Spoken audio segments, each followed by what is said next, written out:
Hello everyone, आज है 20 मई और आज इस वीडियो में हम बात करेंगे भारत हैवी इलेक्ट्रिकल्स लिमिटेड, जिसको हम भेल के नाम से भी जानते हैं। अच्छी रफ्तार है, आज 5% की तेजी है। मार्केट अच्छे मूड में है आज। कल भैया बहुत ही गंदे मूड में था मार्केट।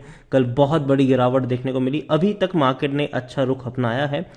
मार्केट क्लोज होते होते शायद हो सकता है कि हल्का सा करेक्शन आ जाए। हल्का सा, जिस लेवल पे बैठा है वहां से हल्का सा करेक्शन आ सकता है, लेकिन कोई इतना बड़ा मेजर करेक्शन नहीं आएगा। लेकिन लेकिन लेकिन वीडियो में भेल के बारे में डिस्कस करेंगे, क्योंकि कल बहुत बड़ा दिन है भेल के लिए और उन सारी चीज़ों के बारे में हम बातचीत करें। उससे पहले अगर आपने अभी तक चैनल को सब्सक्राइब नहीं किया है तो प्लीज़ अभी इसे सब्सक्राइब कर लीजिए, क्योंकि आगे भी बहुत सारे वीडियोस हैं जो आपको काफ़ी ज़्यादा हेल्प करेंगे। तो 52 रुपीज़ का शेयर है भारत हैवी इलेक्ट्रिकल्स लिमिटेड का।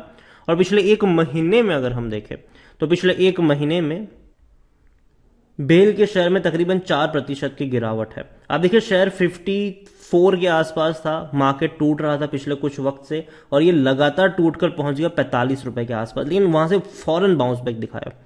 अगर आप चैनल को रेगुलर फॉलो करते हो तो भेल को लेकर मैंने पहले भी कहा था कि 45 से 50 का जो रेंज होगा वो खरीदारी का रेंज होगा और 60 से 65 का जो रेंज होगा वो बिकवाली का रेंज होगा। लेकिन लेकिन लेकिन लेकिन कल का जो दिन है उसके बाद हो सकता है कि चीजें पलट भी जाए। तो अभी के लिए मैं ये कहूंगा कि कल के दिन का इंतजार करना चाहिए, क्योंकि कल क्या है, कल इस कंपनी के नतीजे आने वाले हैं। अगर आप देखो तो 21 मई को इनके रिजल्ट्स आने वाले हैं। आज 20 तारीख हुई है, कल 21 तारीख है, कल इसके रिजल्ट्स आएंगे। और हर बार नतीजे बहुत ज्यादा इंपैक्टफुल होते हैं भेल के शेयर में, क्योंकि हर बार हमें देखने को मिला है कि रिजल्ट्स अगर अच्छे आते हैं तो थोड़ा सा स्टेबल कर जाता है, लेकिन अगर खराब रिजल्ट आते हैं, जो कि लंबे समय से आ ही रहे हैं यहां पर, तो शेयर लगातार टूट रहा है। इस बार एक्सपेक्ट ये है कि शायद थोड़े से बेटर रिजल्ट्स आ सकते हैं, क्योंकि लंबे अरसे बाद दिसंबर क्वार्टर, मतलब पिछले क्वार्टर में भेल ने 27 करोड़ का मुनाफा किया था। अगर मार्च क्वार्टर में यह मुनाफा और बढ़ जाता है तो अगेन भेल के लिए अच्छी बात होगी। तेजी आप एक्सपेक्ट कर सकते हो मंडे को दोबारा से। लेकिन अगर नतीजे अच्छे नहीं आते हैं, भैया लॉस दिखा दिया या फिर प्रॉफिट भी दिखाया लेकिन कम प्रॉफिट दिखाया, तो अगेन भेल के शेयर में आपको करेक्शन देखने को मिल सकता है। भेल अगर आप देखो, अगर आप इसका ग्राफ देखोगे तो हर बार हमें ये चीज देखने को मिली है कि जब भी इनके क्वार्टरली रिजल्ट्स आए हैं कोविड के बाद, ठीक है, कोविड के बाद जब भी इनके क्वार्टरली रिजल्ट्स आए हैं और इन्होंने लॉस दिखाया था, बड़ा लॉस दिखाया था और शेयर लगातार टूट जाता था रिजल्ट्स के बाद। इस बार एक्सपेक्ट हम करते हैं कि शायद अच्छे नतीजे रिपोर्ट करेंगे और नतीजे अगर अच्छे आते हैं तो अच्छी बात होगी। लेकिन वापस से अगर भैया दोबारा पहली बार हर बार की तरह लॉस दिखा दिया या कम प्रॉफिट दिखाया तो हो सकता है कि दोबारा यहां पर गिरावट देखने को मिल सकती है। लेकिन भेल, अगेन मैं कह दूं, भेल कोई बुरी कंपनी नहीं है, ठीक है, सरकारी कंपनी है, डूबने का खतरा ना के बराबर है। हर रोज कोई ना कोई खबर आती है कि भैया भेल को ये प्रोजेक्ट मिला है, ये प्रोजेक्ट मिला है, ये काम कर रहा है, वो काम कर रहा है। डिफेंस से लेकर रिन्यूएबल तक भेल आपको देखने को मिल जाते हैं। कई सारी फैसिलिटीज है भेल की। और अगर आप जानते हो तो 2020 में जब कोविड आया था इंडिया में और उसके बाद इंडिया और चाइना के बीच में बॉर्डर पर टेंशन बढ़ गई थी, उसमें इंडियन गवर्नमेंट ने चाइनीज प्रोडक्ट और चीज़ों का बहिष्कार करना शुरू कर दिया था।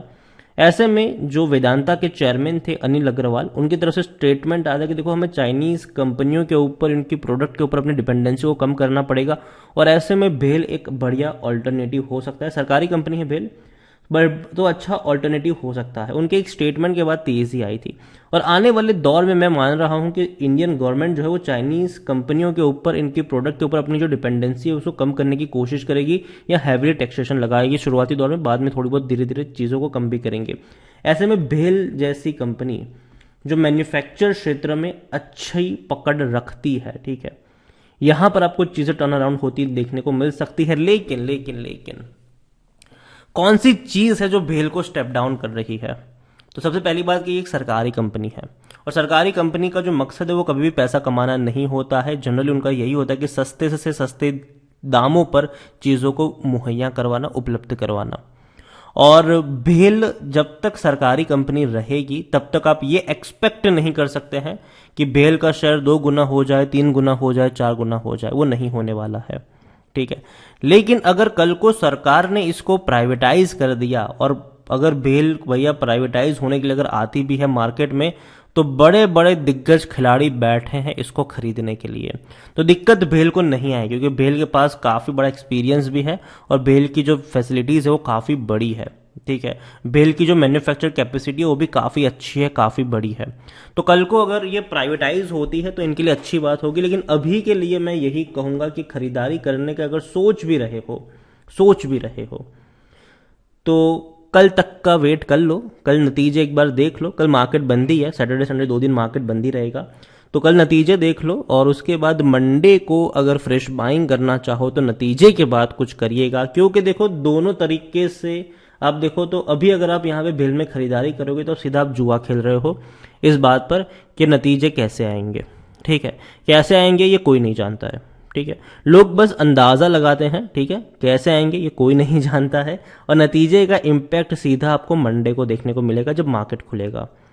तो यही कहूंगा, खरीदारी करी है तो बने रह सकते हो। 50 रुपये मुझे भेल कोई महंगा नहीं लगता है, और मैंने पहले भी कहा था कि 45 से 50 का जो रेंज होगा खरीदारी के मौके आपको वहां पर बनते नजर आएंगे। लेकिन अभी मैं ये कह रहा हूं कि अभी जल्दबाजी मत करना, एक बार रिजल्ट देख लेना, उसके बाद खरीदारी करना। पता चला कि मार्केट क्लोज होते होते शायद 50 पे आ गया, 49 पे आ गया और आपने खरीदारी कर ली यहाँ पर, तो ऐसा मत करना।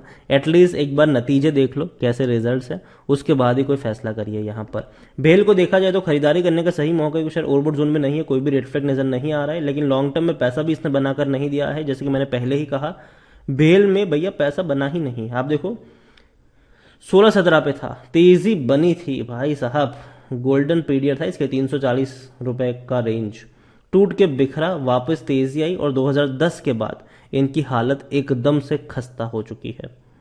कोई अच्छा पैसा इसने बनाकर दिया नहीं है भेल ने। उसके बाद यहां पर अगर आप होल्डिंग्स की बात करो तो जाहिर सी बात है सरकारी कंपनी है, तो प्रेसिडेंट ऑफ इंडिया सबसे बड़े प्रमोटर है 63.17% की होल्डिंग के साथ। 1.57 म्यूचुअल फंड के पास है, 11.09 डोमेस्टिक इंस्टीट्यूशन, 4% के आसपास की होल्डिंग एफआईएस के पास है, 20.17 रिटेल और अदर्स के पास देखने को मिल रही है। भेल कल का दिन काफ़ी इंपॉर्टेंट है इनके लिए, रिजल्ट्स आने वाले हैं और रिजल्ट्स के बाद ही कुछ ठीक ठाक कहा जा सकता है कि कैसे नतीजे आएंगे और क्या इम्पैक्ट पड़ेगा इसको लेकर मंडे को। लेकिन एक चीज़ ये ज़रूर है कि अगर नतीजे खराब भी आते हैं तो कुछ दिनों की गिरावट अगर आती भी है तो दोबारा बाउंस बैक भी देखने को मिलेगा, क्योंकि भेल अगर आपको पता हो तो भैया पिछले 2 सालों से काफ़ी खराब परफॉर्मेंस दिखाया है इसने। अगर आप देखो 2020 में 15,000 करोड़ का लॉस था, 2021 फाइनेंशियल ईयर में 2,745 करोड़ का लॉस था, और लंबे अरसे बाद दिसंबर में फाइनली 27 करोड़ का इन्होंने प्रॉफिट दिखाया था कई क्वार्टर के लॉस के बाद।